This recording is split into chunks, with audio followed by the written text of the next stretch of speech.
Today, I'm proving that you don't need max heroes to pull in 3 stars at Town Hall 9.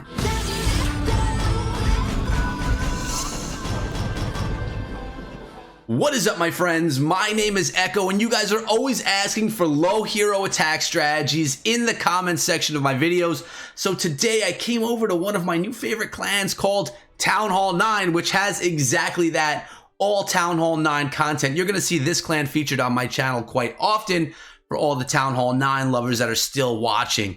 And, well, guys, I have 3 different strategies today with fairly low-level heroes that are going to pull in 3 stars for you in war. We're going to get to those in a moment, but before we do, I want to thank you so much for coming down to the channel. I appreciate you guys. Remember, hit the sub button and ring the bell for daily Clash of Clans videos. Now, a cool thing about today's video is that they are going to feature the same attacker over 2 different wars, 3 different attack strategies, 3 different triples, all with 17, 19 heroes. So our king is 17, queen is 19, and again, we're at Town Hall 9 for all these attacks, and they're against solid bases. Check it out. Waterbender 101 is our number 25, going against the number 10 from China, Town Hall 9. As you can see the composition, we have dragons, we have balloons, even a Valkyrie and a couple of wizards and archers in the composition, 3 lightning spells, a rage spell, an earthquake, and a haste spell. No poison spell in this composition. Let's see what goes on here, what the plan was for this attack. Notice the earthquake spells going on those 2 air defenses right here in the center of the base by the Town Hall. Town Hall was softened, but not taken down. That leaves only 2 air defenses left for the dragons and the balloons to take down on phase 2 or phase 3 of the attack, because phase 2 is actually this queen surge. She's going to come on in and take down one of these air defenses over here in the west. Wizards also doing some funneling help, taking out some defenses at the same time, while the queen is tanking from afar. Popping her ability is going to allow her to step up, take out that air defense, leaving only 1 air defense left in the base right here. Dragons are coming in from the northwestern side of the base, and there may be balloons coming in behind. We're going to have to see. Rage spells are dropped to push along those dragons, and notice key thing right here, that king is running down the side of the base, keeping those dragons into the center, funneling them essentially into the center of the base. Looks like the balloons are going to be saved for this air defense. And, oh, actually, they're coming in over here from the northeastern side. 1 balloon is still saved. We also have 1 lightning spell and 1 haste spell left in the composition. Oh, the clan castle is dropped with more balloons coming through. They're going to take out a few defenses, eat that air mine, but eventually take down that air defense under the haste spell. Worked out like a charm. They're going to continue on through, taking out defenses along the way, allowing the dragons to take out the remaining defenses and the remaining structures in the base. Balloons, you know, when the dragons are there tanking, balloons do amazing things. If you try sending a balloon into a base with no tank, it's going to go down nearly immediately, guys. So you need to make sure that your tanks, lava hounds, or your dragons are there tanking or protecting the balloons as they push through the base. Dragons are on the Town Hall. The air mine takes down 1 of those balloons, but right now the Tesla goes down and the final Tesla goes down on the base. The rest of this one is going to be cleanup. The archers are being used on the outside of the base. The bomb did take down 2 of them, unfortunately, but we have 2 left working on those outside structures. Now, keep in mind, dragons, they are not the fastest troops in the game. They're actually quite slow. So you want to make sure and keep an eye on the time. Make sure that you have your cleanup troops behind. A couple of wizards, a couple of archers, maybe some minions to make sure that the base goes down when it's cleanup time. Because if you have to wait for dragons or balloons getting across the base, you could have a time fail. This one, of course, was not a time fail. 3-star from Waterbender. And you're going to hear me say that a few times with 2 different strategies. Alright, maybe it's not that different. There is a baby dragon in the composition. Everything else looks pretty much the same though, guys. So maybe I lied a little bit. Maybe I forgot a little bit.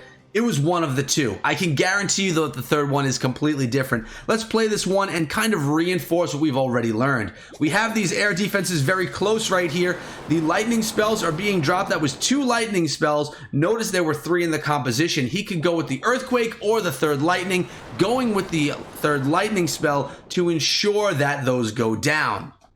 Remember, the earthquake spell will take down 25% of the health in whatever it quakes. So we have 2 ADs down. We have a baby dragon coming in. Gonna do some nice funneling for these dragons, and then we can have our king and queen coming in. My guess is they're gonna surge from up north and try and take down 1 air defense. But look at this. Again, I'm wrong. I'm telling you guys, this is not my day. So they're actually gonna be doing funneling work, getting this side of the base taken down, or that side of the base, I should say, taken down. And they're gonna let the balloons come through from the clan castle to take down the air defenses. The cool thing about these strategies are there are multiple ways to do the same job. He could have dropped the heroes on top of the air defense and allowed for the air defenses, or at least one of them, to go down with the heroes. Instead, he goes with a lava hound in the CC, balloons tanking, or balloons coming in behind the tank, which is the lava hound, taking down both air defenses, making it a smooth shot for the dragons to push through the rest of the base.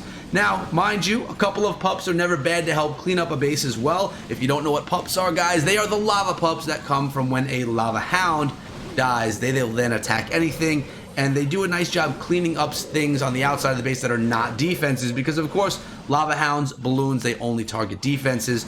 Dragons and your heroes, they're going to target whatever they encounter on this base. You may notice this one went down a bit quicker than the previous attack, so we did have a different clan castle troop. In this one we had a lava hound and we had a baby dragon for funneling, and I called half the attack wrong. My assumptions were wrong this time, which is kind of cool because I'm not always right, and there's many ways to attack a base.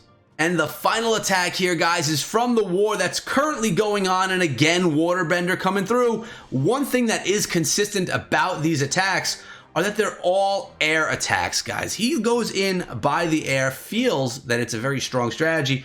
Notice that there are no lightning spells. The air defenses seem to be 1 tile further apart, and if they are too far apart, you won't be able to get them with the lightning spells. It's a Lalo on this one, guys, coming in with 3 lava hounds, 10 minions, 2 wizards, 20 balloons, 2 archers, 17, 19 heroes. Those low heroes you always ask for. Hopefully they're low enough. I don't know how low your heroes are, guys, but this is the lowest that I've seen on the scene that I'm on. Let's see what goes on right here. We're going to start things out with the wizard down in the south. Going to get some decent value out of that wizard, taking out a builder's hut and going to be taking out that pump. Probably will be able to take out a camp as well, as he's just going to be hit by that mortar. Actually, king and queen are going to do some tanking, but the archer tower will take him down, and the queen's going to have to clean up his mess. Now we have the Tesla farm. That's a farm of Tesla, where all the Tesla are in one spot, trying to be a deceptive defense so that you don't expect it and then your attack can suffer while they run into it. But the king and queen, they take out one of them and then they do suffer, guys. But we have the lava hound coming in from the clan castle, plus 3 more cooked up lava hounds.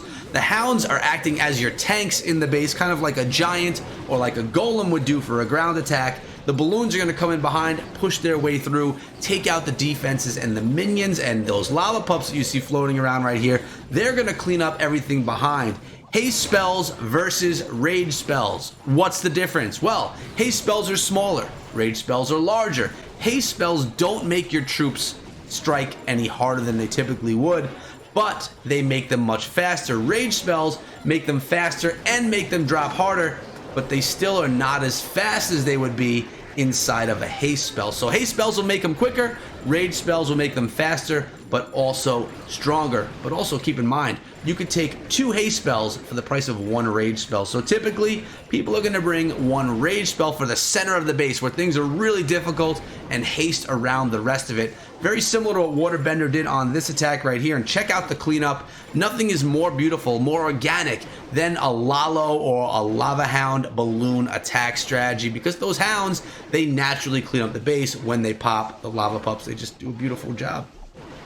You got those purple minions, those orange pups. It just is a really nice sight to see, to watch it take down a base, pull in 3 stars, and bring in the victory. Now guys, as a Town Hall 9 or really any Town Hall level, you need to remember you can't just watch a video and kind of put it in your head and go do the attack in war. What you should always do is friendly challenge over and over again with your friends. Try and figure out how to beat different base archetypes and figure out what attack strategies work best against different types of bases. You don't want to be good with only one strategy, but If there is only one strategy that you want to be good with, I would recommend Lalo, the third attack that we saw here, because it is a viable strategy. Town Hall 9 through Town Hall 12, it really does some great work, and you could get amazing with it if you practice over time. So if you have to practice one, go Lalo, but I would always recommend to get a wide variety or a wide arsenal of attacks and high-level troops